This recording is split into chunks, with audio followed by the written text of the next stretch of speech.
The Treaty of Waitangi was a written document between representatives of the British Crown and more than 500 Maori chiefs. This agreement was signed on the 6th of February 1840 at Waitangi. It resulted in the declaration of British sovereignty over New Zealand by Lieutenant Governor William Hobson. Most Māori chiefs signed a Māori language version of the treaty. The English and Māori language versions held different meanings, and therefore Māori and Europeans held different expectations of the treaty's terms. Ever since, the resolution of these differences has presented New Zealand with many challenges. This agreement was not unanimous, and some Māori chiefs expressed serious concerns and subsequent reservations about signing the treaty.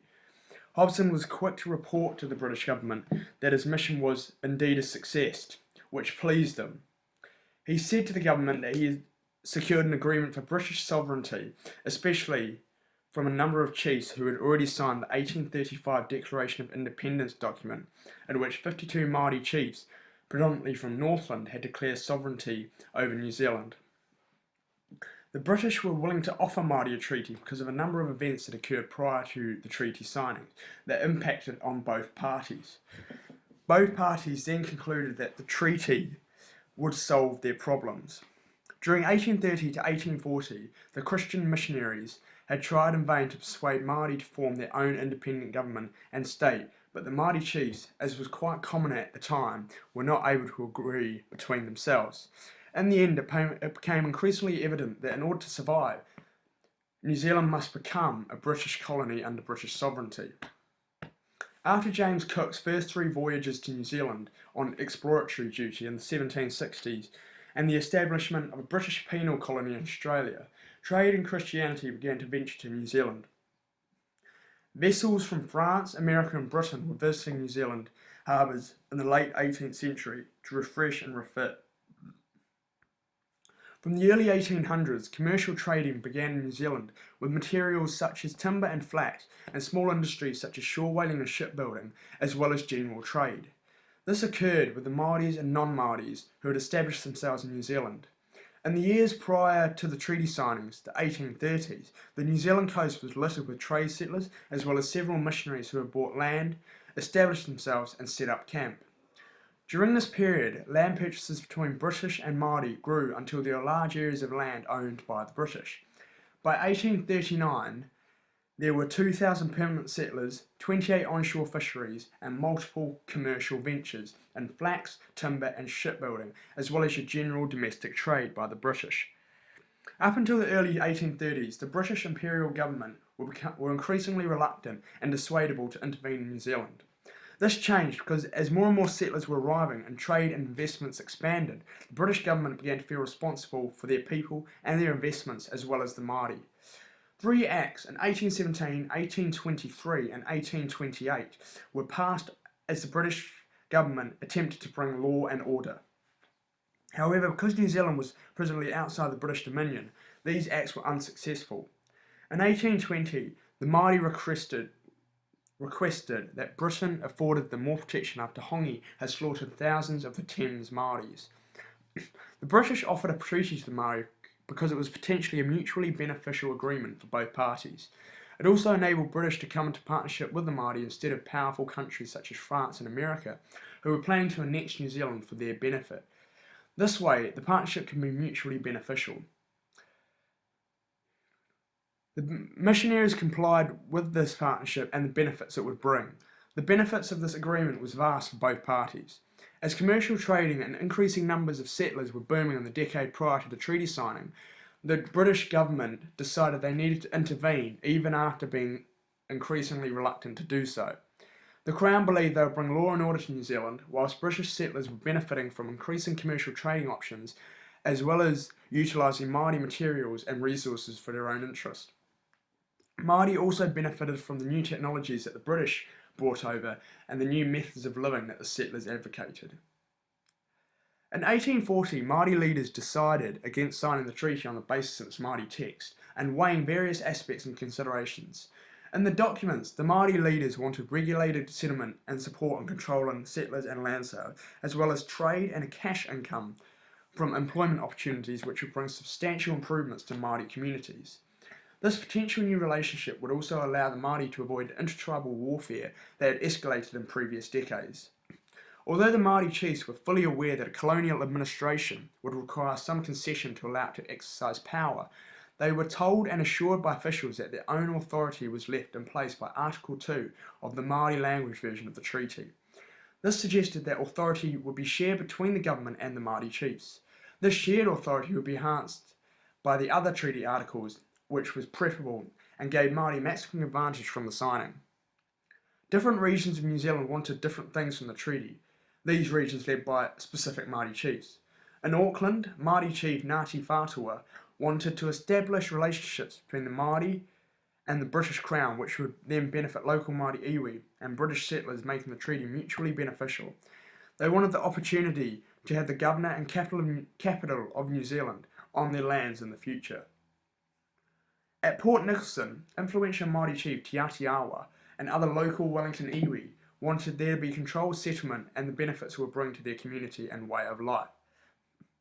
In the South Island, Ngāi Tahu chief Hone Tuhawaiki wanted the protection of the law and the guarantees that would bring their land.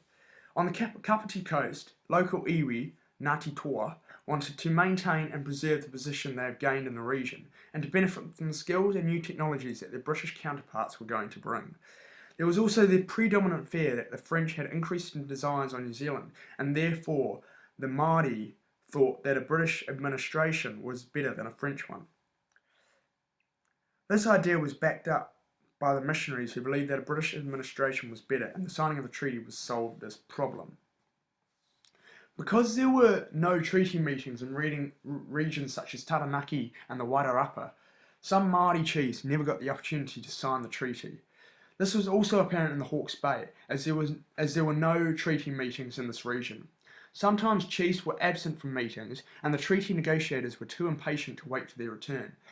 Although a copy of the treaty did actually go to the Central North Island, Te Arawa and Ngāti Tūwharetoa chiefs refused to sign it.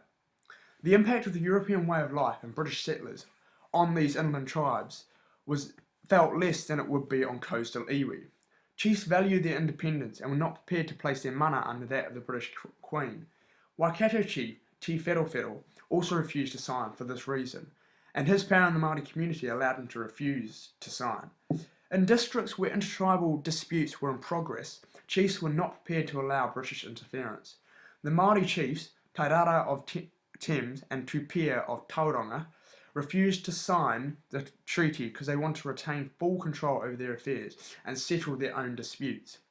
Although several Māori chiefs with some significant power did not actually sign the treaty, the British Crown was given a considerable mandate for its colonisation plans.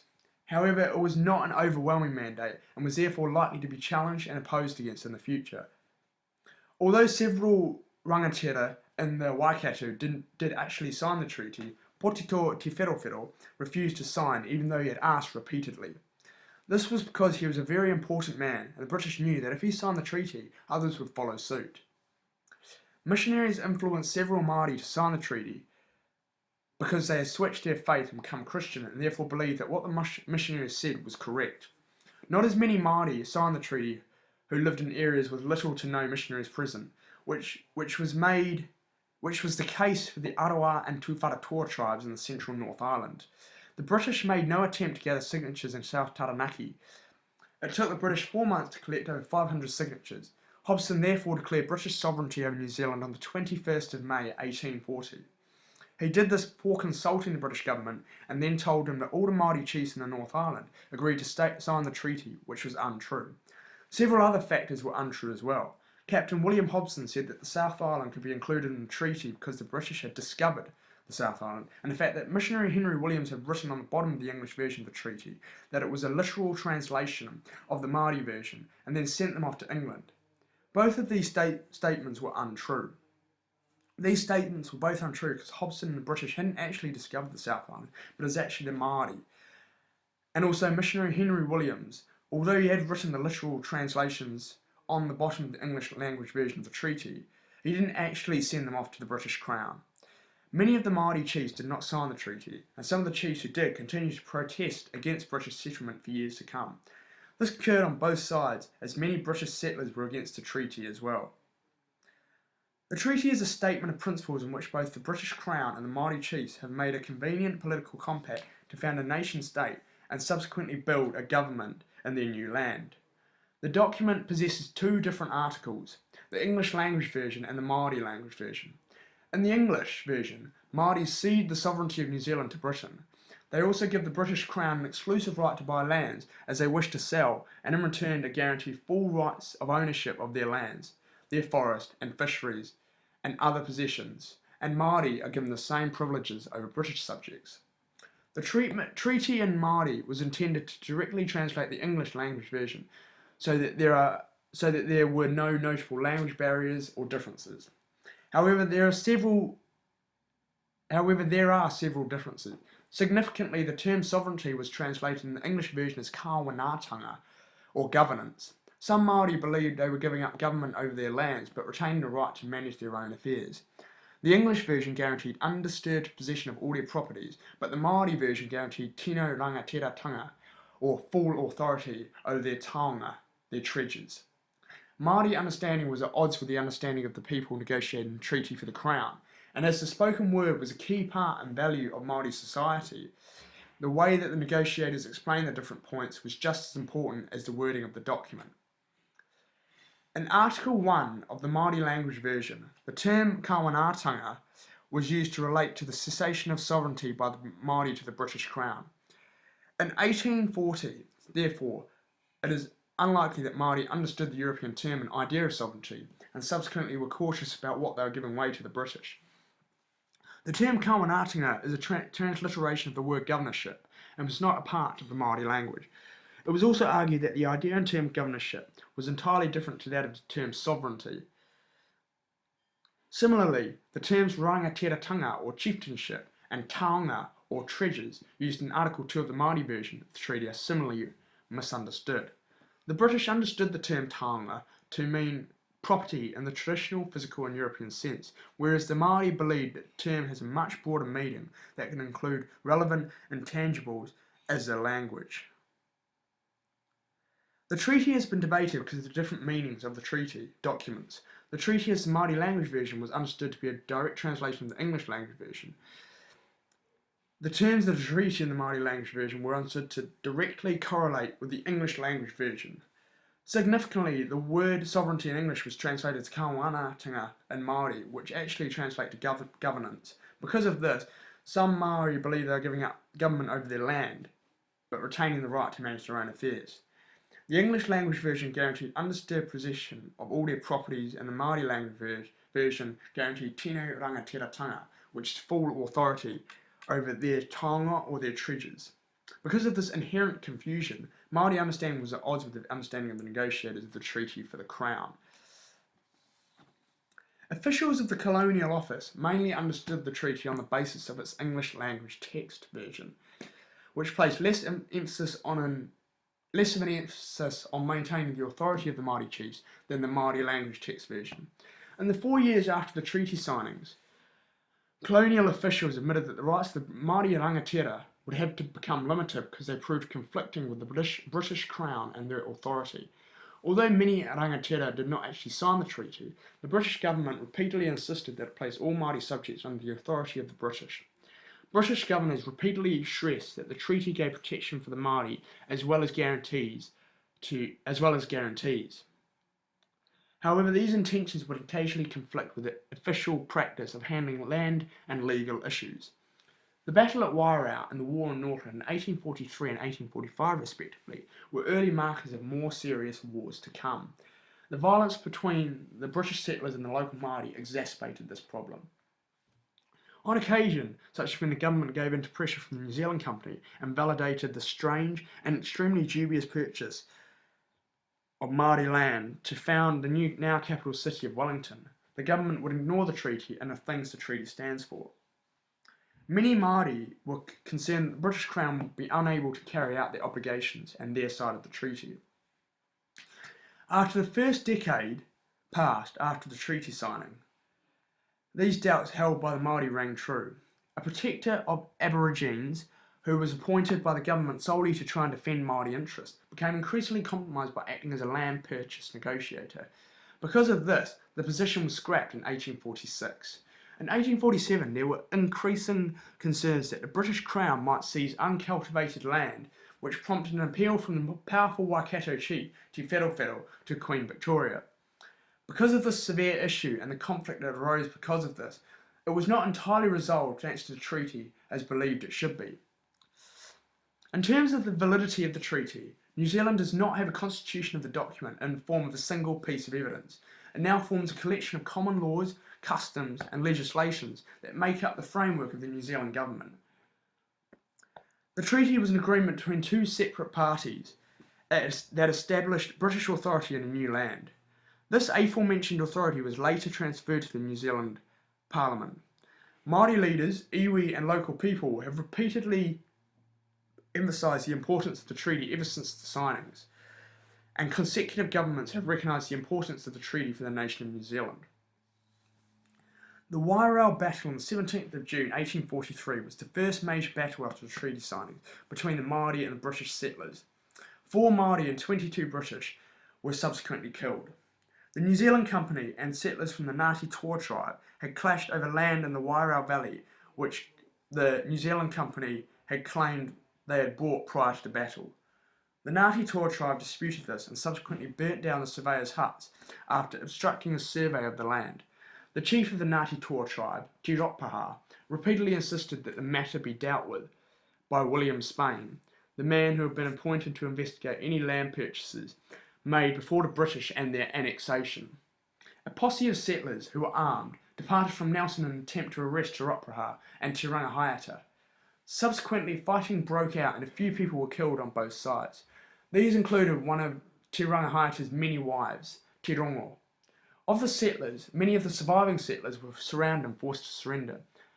Due to this incident, the British were intently fearful of a Māori insurrection. 6 months later, when the new governor, Robert Fitzroy, the British settler community demanded action against the Māori tribe, Ngāti Toa. However, Fitzroy lacked the resources to fight a war, even if he had been so inclined. Fitzroy angered the British settlers when he argued that Ngāti Toa had been provoked by the British settlers' unreasonable actions. The Northern War was the first serious challenge to the Crown in the years after the Treaty of Waitangi. Its opening shots marked the beginning of the wider North Island conflicts that are often referred to as the New Zealand Wars. The complex three-way war involved fighting between the two factions of Ngāpuhi, as well as clashes with British forces. The war began with the sacking of Kororareka, or Russell as it is now known, then New Zealand's 5th largest town. Fighting followed in Pukitutu in May. One of the most significant battles of the war at Te Ahuhahu in June did not involve any British forces. Following a British defeat at Ohirawai in July, the fighting ended after an inconclusive battle at Ruapekapeka in January 1846. This incident occurs because of the Treaty of Waitangi. The signing of the treaty was a key turning point. The two versions, the Māori language and the English language version, stated different things, and the Māori and British have very different understandings of the deal they are entering into. Māori believed they would retain authority over their own lands and people, whereas the British intended to govern Māori as British subjects. In the early 1840s, the situation in Northland altered dramatically. British sovereignty changed everything. The government imposed new laws which undermined the mana and the economic well-being of the Northern Māori. Ngāpuhi began to fear that they would lose their lands, and government policies relating to land sales generated considerable anger. Northern rangatira agreed that the British Crown was breaking the terms of Te Tiriti, the version of the document that bore most of the Māori chiefs' signatures. They had different opinions as to how the problem should be addressed. A faction led by Hone Heke and Te Ruki Kawati demanded action. Heke focused his attention upon the flagstaff at Kororareka, a potent symbol of British sovereignty on the hill above the town. Heke cut down the flagstaff 4 separate times, and by the time he cut the flagstaff down the 4th time, the town of Kororareka ended up being a smouldering ruin. This ignited the Northern War. In 1816, fighting broke out between Māori and British troops in Taranaki over a disputed land transaction. The new governor, Thomas Gore Brown, had hoped to persuade Māori leaders and rangatira to get behind his action in Taranaki and reject the Māori King movement. At Kohimarama, Auckland, in the mid-1860s, Gore Brown called a conference for Māori chiefs. At this conference, the Māori discovered that they had very different understandings of the treaty. Because of this increasingly differing view, the Māori passed a unanimous resolution that the Kohimarama Covenant would become activated. This covenant benefited both parties as it recognised the British Crown's sovereignty and Māori's chiefly rangatiratanga. The aforementioned covenant was very similar to that of a formal ratification of the treaty. Although the government promised that they would in the future hold future conferences to discuss sharing power, but they didn't follow through on these promises. The Māori rangatira who went to the Kohimarama conference expected to play a greater role in decision-making of future aspects of the treaty and covenant ideas and discussions. This again wasn't to be. George Grey, the future governor of New Zealand, saw the Māori King movement as a direct challenge to Crown authority and the future of British settlement. The invasion of Waikato with British troops was the government's response to this, which increased conflict. This conflict exacerbated into warfare that spread to areas such as the Bay of Plenty. Officially, this conflict was described as the suppression of Māori who were in a state of rebellion against the government. On the other hand, some politicians admitted that it was a war to assert and dominate for British supremacy. These militant actions were demonstrative to the Māori that the government would not uphold their rights under the treaty. In the Waikato, Taranaki, the Bay of Plenty and the Hawke's Bay, the subsequent confiscation of Māori land left a bad taste of bitterness. After the treaty, it became inherently clear to the Māori that, in fact, the treaty offered them limited protection. Court decisions, dodgy land dealings, and decisions in legislations all played a role in constantly undermining the treaty's principles and guarantees. An example of this, the treaty was unable to decrease the impact felt by Māori of the Public Works Act in 1864 and 1876. In conjunction with later legislation, these acts enabled the British Crown to compulsorily purchase land for roads, railways and other public works. The Treaty of Waitangi was significant because it was a historical event that looked to cease conflict and provide both parties, the Māori and the British, with a mutually beneficial partnership in order to benefit their society and improve their quality and way of life. However, it didn't quite work like that, as conflict arose due to the treaty signings. The treaty is significant to both New Zealand and Britain because it is widely considered as New Zealand's founding document and is recognised as Waitangi Day every year on February the 6th. The treaty signings allowed Pakeha settlement in New Zealand and led it to become a colony of England. This benefited New Zealand because it was a huge risk of being annexed by the French or the Americans, which would have been demoralising for New Zealand. The treaty was also significant in that it was the cause of such immense conflicts such as the aforementioned Northern War and the Battle at Wairau. The Northern War all started because Māori authority was increasingly diminishing amid issues such as the lost trade and opportunity because of new rules and regulations imposed by the British. This was enhanced further when the British Crown regained increasing control over Māori land sales and ownership.